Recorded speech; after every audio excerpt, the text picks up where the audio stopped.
होली के दिन युवक की गोली मारकर हत्या करने वाले अभियुक्त एवं षड्यंत्र में शामिल अभियुक्ता पुलिस के हत्थे चढ़े।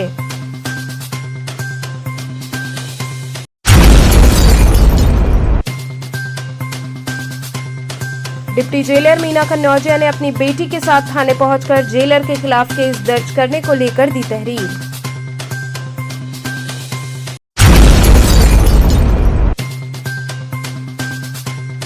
छात्रों से खाद्यान्न की ढुलाई मामले में बीएसए ने कार्रवाई करते हुए प्रधानाध्यापक को किया निलंबित।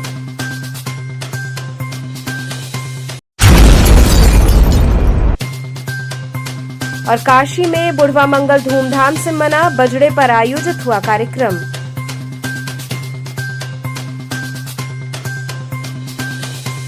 और अब खबरें विस्तार से। होली के दिन युवक की गोली मारकर हत्या करने वाले अभियुक्त एवं षड्यंत्र में शामिल अभियुक्ता पुलिस के हत्थे चढ़े। होली के दिन नवयुवक की जघन्य हत्या करने वाले अभियुक्तगण थाना जैतपुरा पुलिस व एसओजी की संयुक्त टीम के द्वारा ऑपरेशन चक्रव्यूह के तहत चेकिंग के दौरान गिरफ्तार हुए।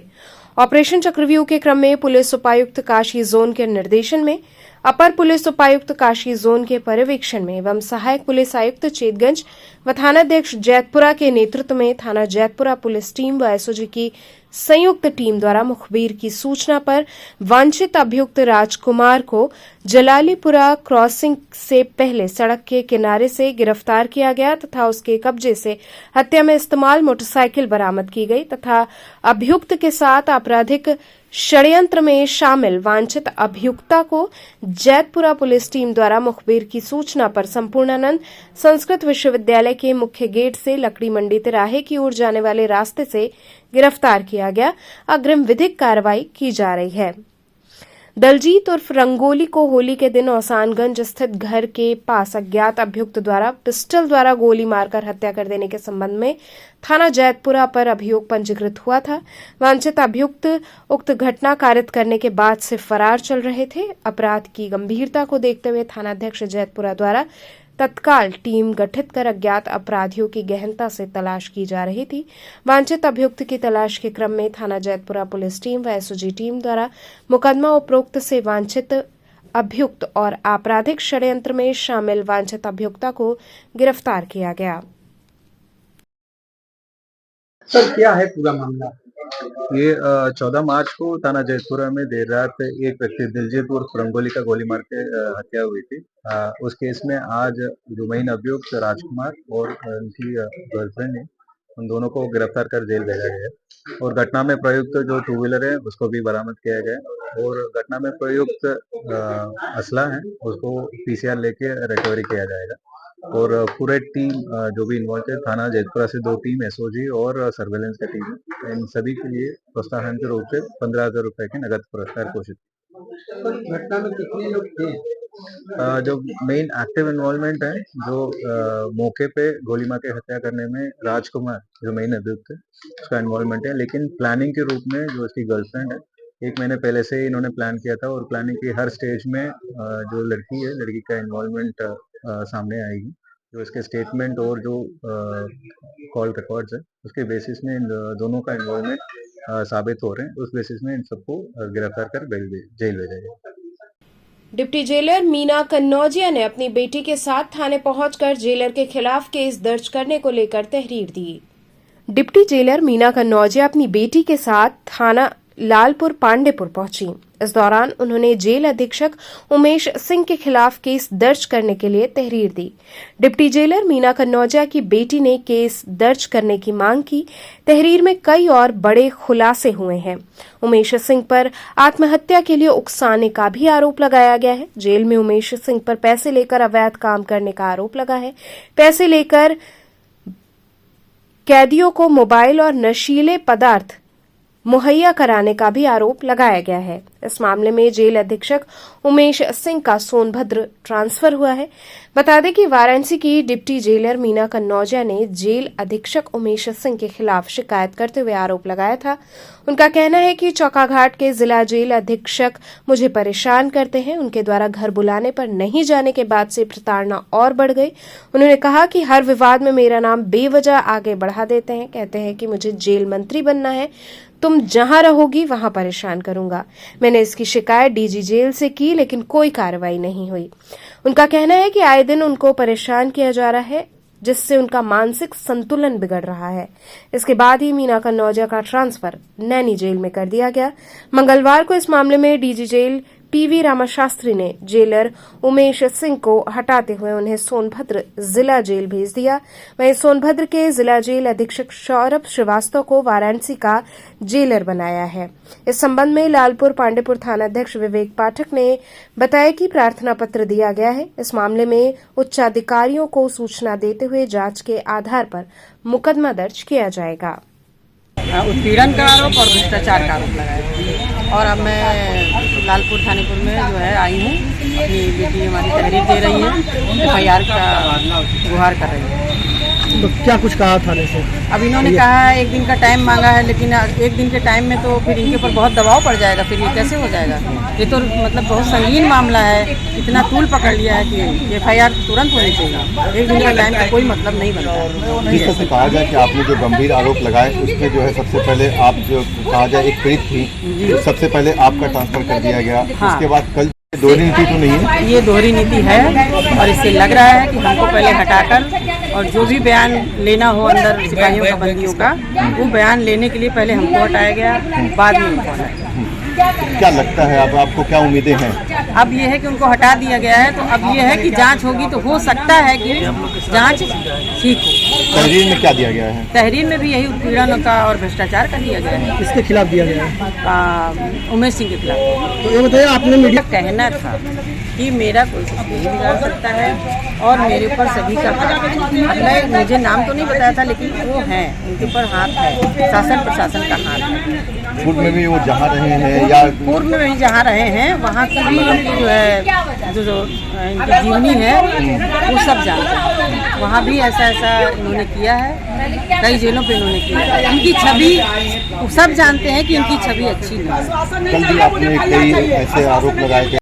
ये उत्पीड़न जो हमने बताया, ये उत्पीड़न एक तो हमारा जो हमने जो बताया वो है उत्पीड़न। एक उत्पीड़न ये भी आता है, भ्रष्टाचार में आता है कि जो बंदियों को परेशान किया जाता है। ठीक है, बाकी तो मैं सब बता ही चुकी हूँ। अब फिर भी हम जानना चाहेंगे और उत्पीड़न क्या होता है? जेल के अंदर हैं तो वो कुछ ना कुछ तो कर ही रहे हैं ना। आपने तहरीर दिया था, इन्होंने इनका टाइम मांगा है, लेकिन अगर टाइम मांगा है तो हमें विश्वास है कि इनके ऊपर दबाव बनाया जाएगा और ये FIR नहीं दर्ज की है। छात्रों से खाद्यान्न की ढुलाई मामले में BSA ने कार्रवाई करते हुए प्रधानाध्यापक को निलंबित कर दिया।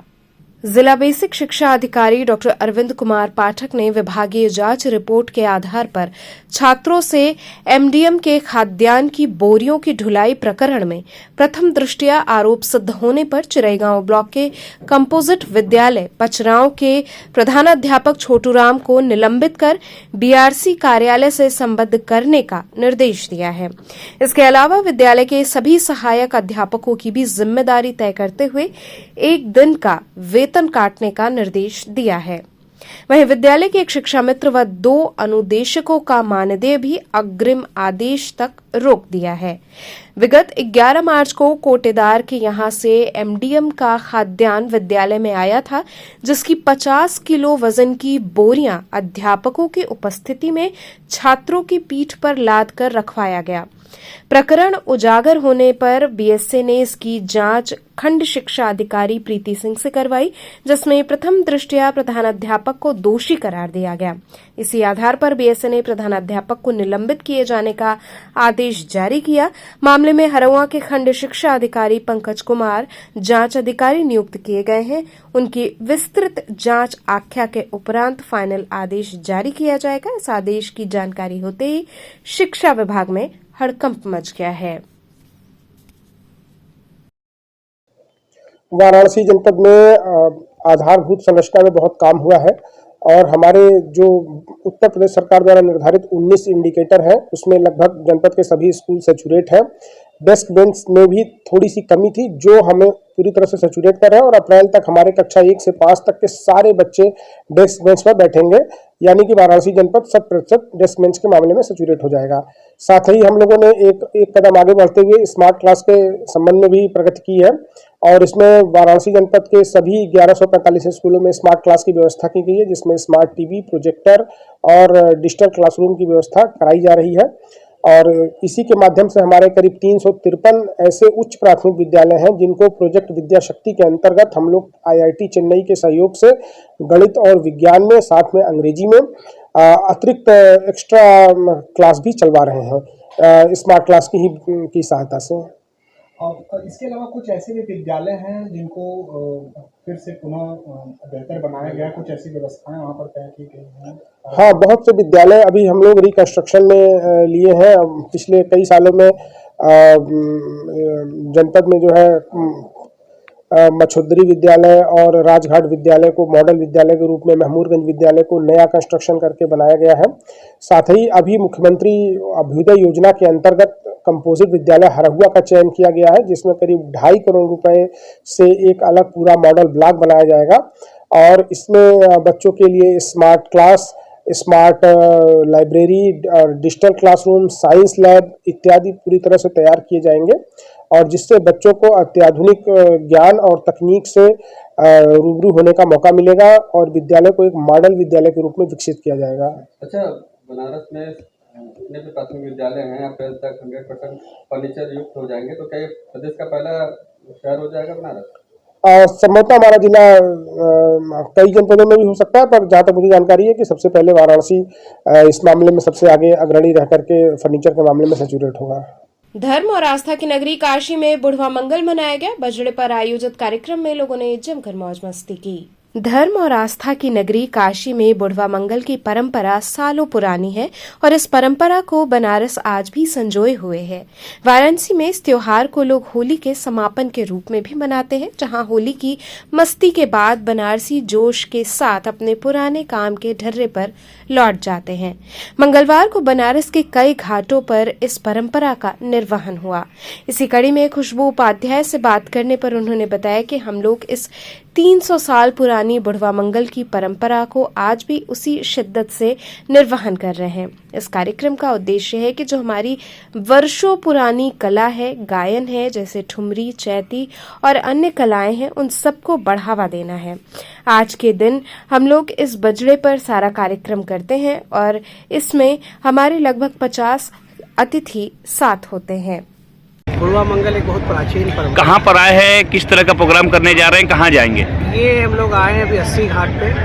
यहाँ से हम लोग बैठ के गंगा को विहार करते हुए जो बनारस की होली की परंपरा है, जो ठुमरी की परंपरा है, जिसमें होली के गीत गाए जाते हैं, शास्त्रीय संगीत, उसको गाते बजाते हुए, रंगों की होली खेलते हुए, आपस में मिलकर सौहार्द करते हुए हम लोग वापस पे घूमते हुए, थोड़ा समय से घूमते हुए वापस पे हम लोग 80 आए। किस तरह के प्रोग्राम आयोजित आज किए जाएंगे?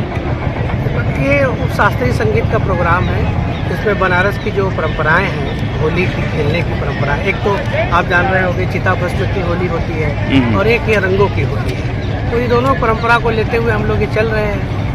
बात की जाए, काशी की होली विश्व विख्यात है। हाँ। और रंग भरी एकादशी से लेके मसान की होली से लेके और अंतिम में बुढ़वा मंगल की होली, जो कि काफी प्रचलित है, क्या कहना चाहेंगे?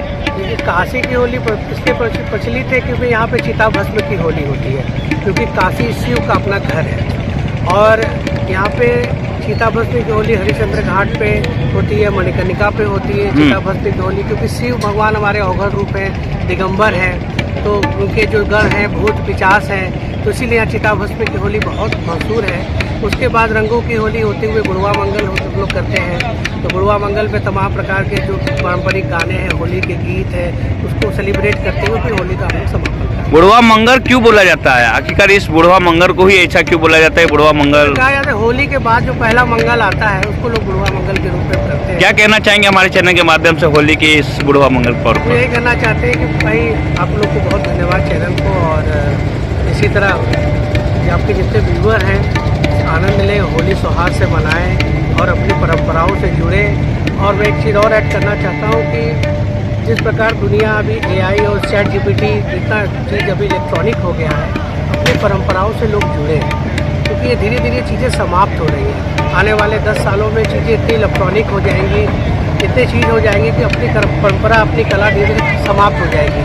अब ये कला के माध्यम से लोग जुड़े, आने वाले जनरेशन को जुड़े। आप भारतीय संस्कृति को, कला को बचाने की कोशिश कर रहे हैं, ये बहुत बड़ी बात है।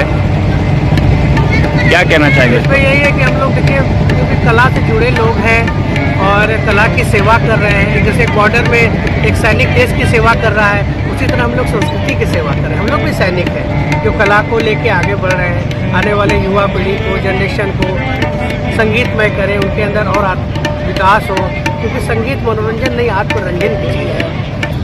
आज बात की जाए, यहाँ पर प्रोग्राम चल रहा है, कहाँ पर चल रहा है और कार्यक्रम का क्या उद्देश्य है?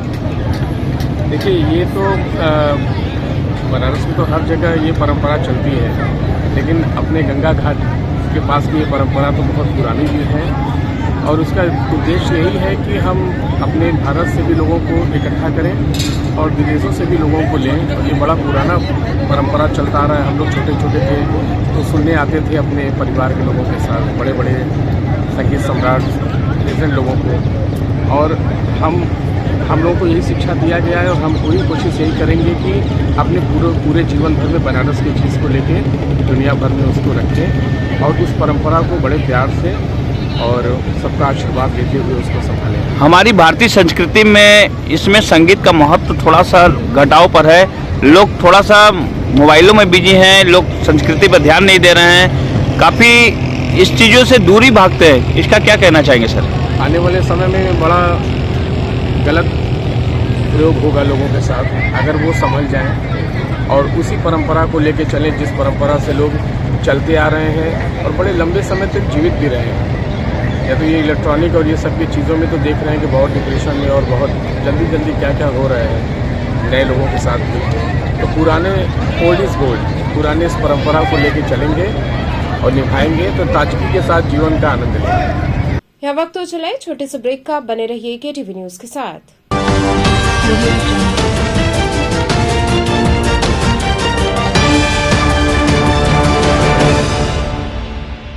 खबरों से जुड़े रहने के लिए हमारे चैनल केटीवी वाराणसी को सब्सक्राइब करें और लेटेस्ट अपडेट्स के लिए बेल आइकन को प्रेस करें।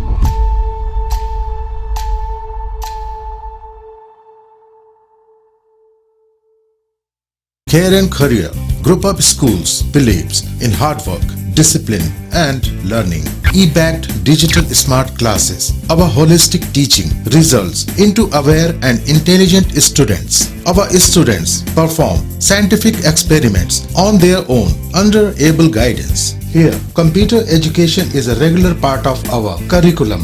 AC nursery classrooms equipped with latest toys and learning tools focused on audio, visual and motor skill developments. Special music classes, art and craft, science exhibitions, cultural activities, weekly extracurricular activities, experienced faculty. Indoor games like carom and chess, outdoor games like volleyball, basketball, etc. Transport facility. Join today. Care and Career Group of Schools, Misir Pokhara, Industrial Estate Road, Madwadi, and Dashasomed, Varanasi.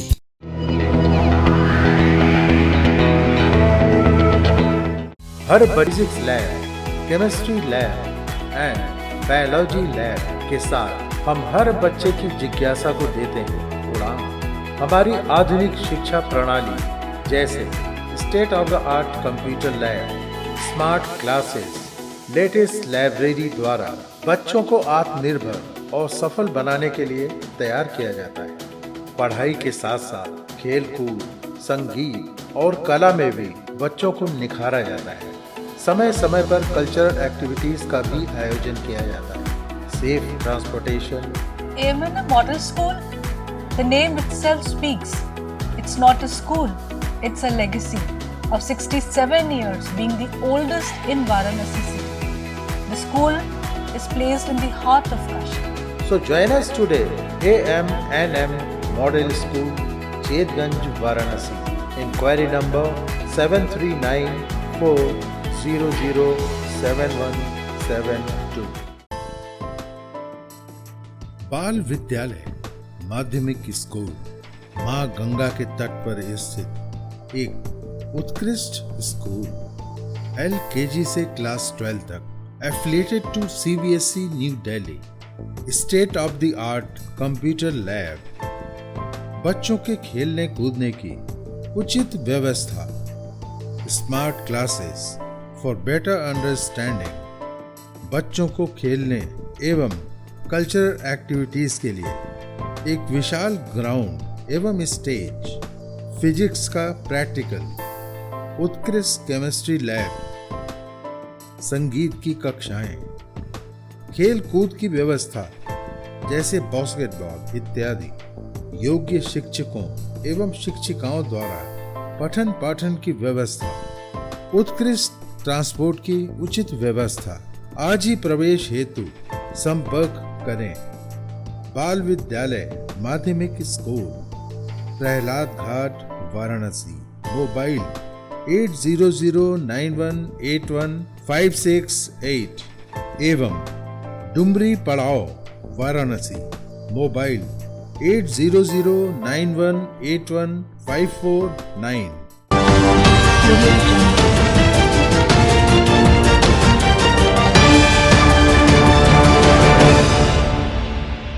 खबरों से जुड़े रहने के लिए हमारे channel KTV Varanasi को subscribe करें और लेटेस्ट अपडेट्स के लिए बेल आइकन को प्रेस करें। ब्रेक के बाद आपका स्वागत है। थाना लंका पुलिस द्वारा अंतर्राज्यीय 2 नफर अभियुक्तों को 40,000 रुपए नगद के साथ गिरफ्तार किया गया। ऑपरेशन चक्रव्यूह के तहत चेकिंग के दौरान अंतर्राज्यीय 2 नफर अभियुक्त चोरी के माल के साथ थाना लंका पुलिस टीम द्वारा गिरफ्तार हुए। कब्जे से घटना में प्रयुक्त मोटरसाइकिल और 40,000 रुपए बरामद किया गया। थाना प्रभारी लंका के कुशल नेतृत्व में सामने घाट के पास से 2 नफर अभियुक्त शिव प्रसाद गोंड व जयप्रकाश देववंशी को गिरफ्तार किया गया, जिनके विरुद्ध आवश्यक विधिक कार्रवाई की जा रही है। वादी मुकदमा अभिषेक मिश्र की लिखित तहरीर के आधार पर थाना स्थानीय पर मुकदमा पंजीकृत करते हुए माल मुजलिमान के बरामदगी एवं गिरफ्तारी के क्रम में लंका पुलिस टीम द्वारा चेकिंग व तलाश के दौरान चोरी के माल के साथ 2 नफर अभियुक्तों को गिरफ्तार किया गया है। पकड़े गए अभियुक्तगण से कड़ाई से पूछताछ पर दोनों के द्वारा संयुक्त रूप से बताया गया कि पिछले महीने की 25 तारीख को हमने नैपुरा कला में एक साइबर कैफे में घुसकर 96,500 रुपए नगद चुराए थे, जिसके बाद हमने पैसों को आपस में बराबर 48,000 रुपए बांट लिया था। तब से हम दोनों उन पैसों को अपनी जरूरत पर खर्च करते रहे हैं और ये जो पैसे बरामद किया गया है ये उन्हीं चुराए हुए पैसों में से हमारे खर्च किए जाने के बाद बचे हुए शेष पैसे हैं।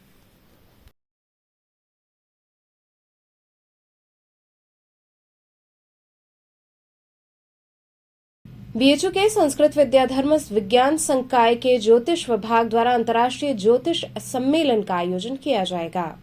भारतीय ज्योतिष अपनी उत्पत्ति काल से ही प्राणी मात्र के कल्याणार्थ वेद निहित व्यवस्थाओं के संचालन में महत्वपूर्ण भूमिका का निर्वहन करता रहा है, जिसके समसामयिक व्याख्या एवं समुचित निर्णय हेतु ज्योतिष विभाग संस्कृत विद्याधर्म विज्ञान संकाय काशी हिंदू विश्वविद्यालय द्वारा आगामी 20 से 22 मार्च को अंतर्राष्ट्रीय ज्योतिष सम्मेलन का आयोजन किया जा रहा है, जिसमें पंचांग की शास्त्रीय व्यवस्था व विवाद हेतु मेलापक की सामयिक व्यवस्था पर विशेष चर्चा होगी। सम्मेलन में एकत्रित सभी विद्वान चर्चा करने के निष्कर्ष बिंदु प्रदान करने का प्रयास करेंगे, जिससे ज्योतिष शास्त्र के लोकोपयोगिता के साथ समसामयिकता भी बनी रहे।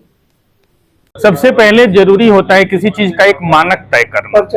मेरा नाम शत्रुघ्न त्रिपाठी है, मैं ज्योतिष विभाग का अध्यक्ष हूँ काशी हिंदू विश्वविद्यालय। सबसे पहले ये तय करना पड़ता है किसी भी वस्तु या विषय के निर्माण में उसके मानक क्या होंगे। आज मानक पे ही प्रश्न चिन्ह है। जो आधुनिक तौर पे जिसे पोजिशनल एस्ट्रोनॉमी कहते हैं, वहां से लेकर के पंचांग बनाते हैं, और प्राचीन परंपराओं के सापेक्ष उनका मान भी नहीं है और उनके सिद्धांत भी नहीं है। तो इसलिए हम लोग चाहते हैं जो प्राचीन परंपरा की पद्धति से जो पंचांग बनाते हैं, ये पहले मानक तय हो कि आप किस पक्ष को धर्म शास्त्र की दृष्टि से व्रत त्योहार के लिए उपयोगी किसको मानते हैं, ये शास्त्र तय करता है, ये कोई व्यक्ति विशेष नहीं तय करता है।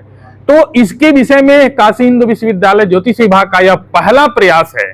देश में अभी इस पे चिंतन भी नहीं हुआ है, जिस विषय को हम लोगों ने उठाया है कि ये तय हो कि आप सबीज मानते हैं कि निर्बीज। जैसे ये तय होता है कि सबीज मानते हैं कि निर्बीज, तो आपको बताएं 80% जो विवाद है वो खत्म हो जाएगा।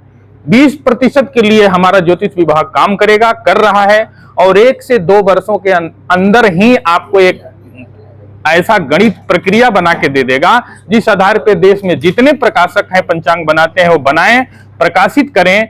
इससे क्या होगा, एक रूपता होगी, एक स्थान में व्रत त्योहार का धार्मिक लाभ तो मिलेगा ही, कोई प्रत्यवाय नहीं लगेगा, हम पाप के भागी नहीं होंगे और आनंद के साथ मनाएंगे। एक पक्ष ये है। दूसरा पक्ष जैसा कि आपने सुना, सच में अभी एक दो प्रोफेसर लाइव फेसबुक पर के आकर के इस पे कमेंट किए थे कि आपके मेलापक का कोई औचित्य नहीं है, विवाह में मेलापक बेकार है। पढ़े लिखे लोग ऐसे कहने लगे हैं। क्यों?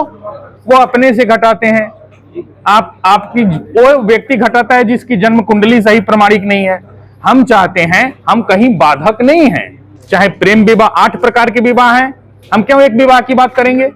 हम शास्त्र को मानने वाले हैं तो सारे विवाह करें, लेकिन जो परंपरा हमारी है मेलापक की दृष्टि से, मेलापक कभी ये नहीं कहता कि इससे इसकी शादी ना करिए। हाँ, इसके बीच विवाह करने में कोई कठिनता दिखती है तो हम पहले ही उपाय करते हैं। तो prevention is better than cure, ये आज का सिद्धांत नहीं है। पहले ही उस मानक को बता देने से वो व्यक्ति उसकी अनुकूलता, उसके दोष को जान जाता है तो आत्मसात कर लेता है और उसका दाम्पत्य जीवन बड़ी सुखमय चलता है। इस दृष्टि से गंभीर चिंतन करेंगे और इसमें काफी विद्वान आ रहे हैं। बोले जैसा कि मैंने बोला कि लेखराज शर्मा जी आ रहे हैं जो आपको एक तरह से चमत्कारिक विद्या जो ज्योतिष को बोलते हैं हस्तरेखा देखेंगे और जन्मांक चक्र बना। 2 दिवसीय यह त्रिदिवसीय अंतर्राष्ट्रीय ज्योतिष शास्त्र संगोष्ठी का आयोजन ज्योतिष विभाग, संस्कृत विद्या धर्म विज्ञान संकाय काशी हिंदू विश्वविद्यालय के द्वारा किया जा रहा है, जिसके 2 मुख्य विषय हैं। एक जो है वो पंचांगों की समसामयिक व्यवस्था, जिसका आधार निर्वीज एवं स्वबीज है।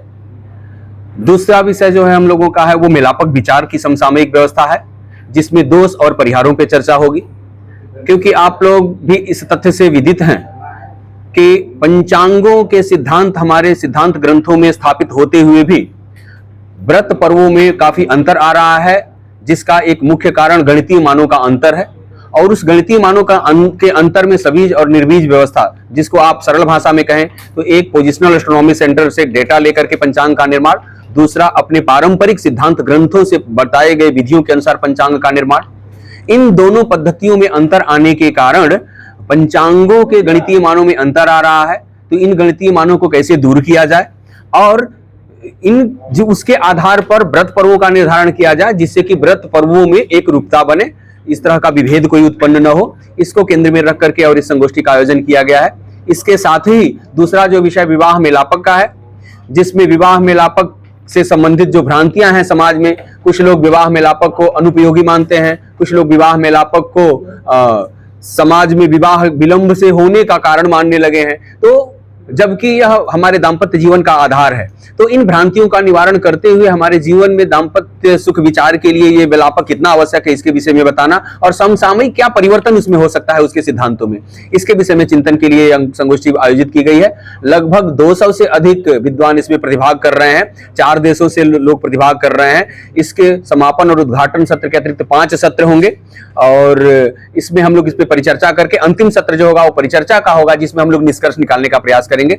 इसके अतिरिक्त हमारे ज्योतिष विभाग अध्यक्ष महोदय शत्रुघ्न त्रिपाठी जी कुछ इसके बारे में बताते हैं। मारवाड़ी समाज काशी द्वारा रुद्राक्ष कन्वेंशन सेंटर में होली मिलन समारोह का आयोजन होगा।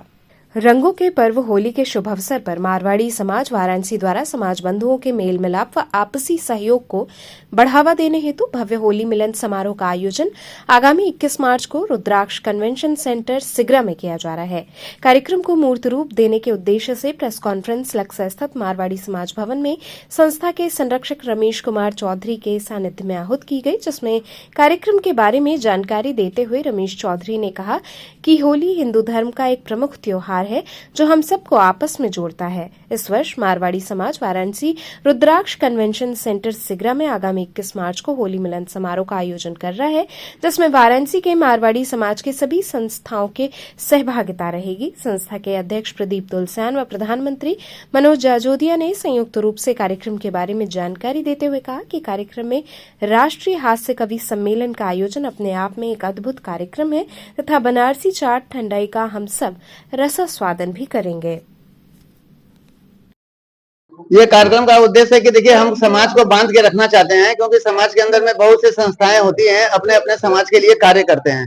तो हमारा उद्देश्य ये है कि समाज के अंदर में हम एक जागरूकता बनाए रहें और समाज के ही हम सदस्यों द्वारा इसके अंदर में हम लोगों ने सहयोग प्राप्त करके एक दूसरे से इस कार्यक्रम का आयोजन किया है।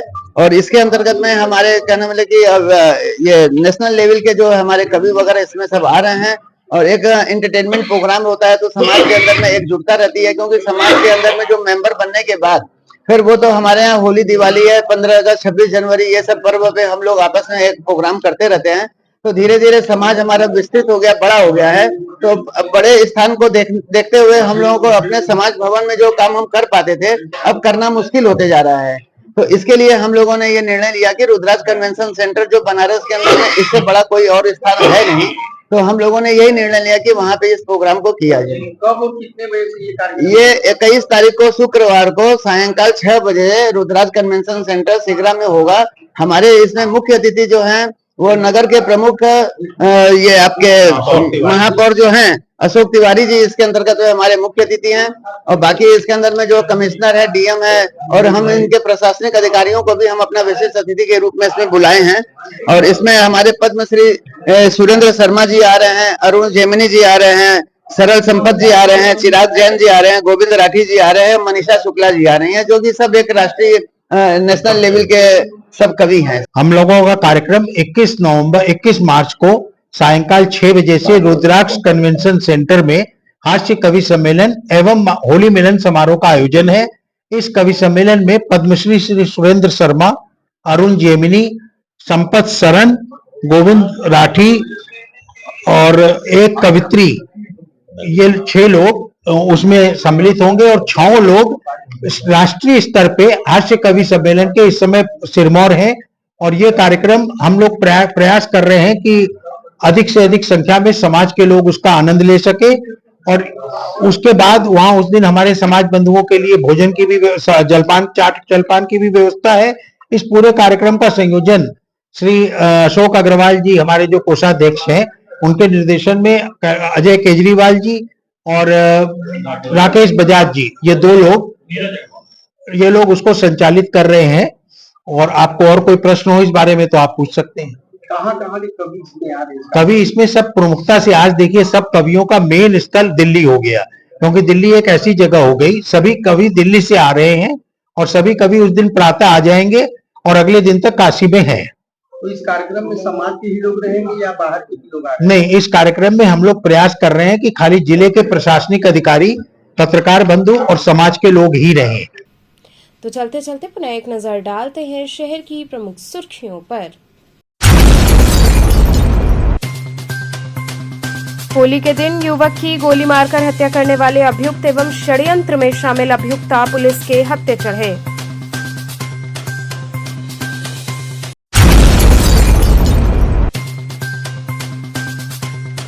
डिप्टी जेलर मीना कन्नौजिया ने अपनी बेटी के साथ थाने पहुंचकर जेलर के खिलाफ केस दर्ज करने को लेकर दी तहरीर।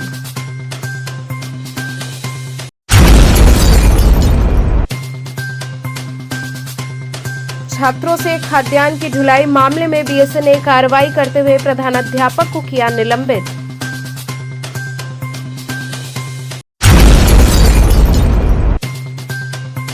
और काशी में बुढ़वा मंगल धूमधाम से मना, बजड़े पर आयोजित हुआ कार्यक्रम।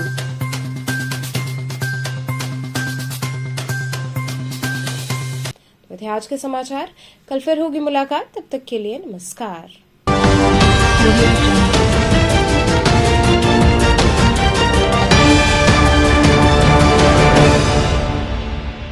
खबरों से जुड़े रहने के लिए हमारे चैनल KTV वाराणसी को सब्सक्राइब करें और लेटेस्ट अपडेट्स के लिए बेल आइकन को प्रेस करें।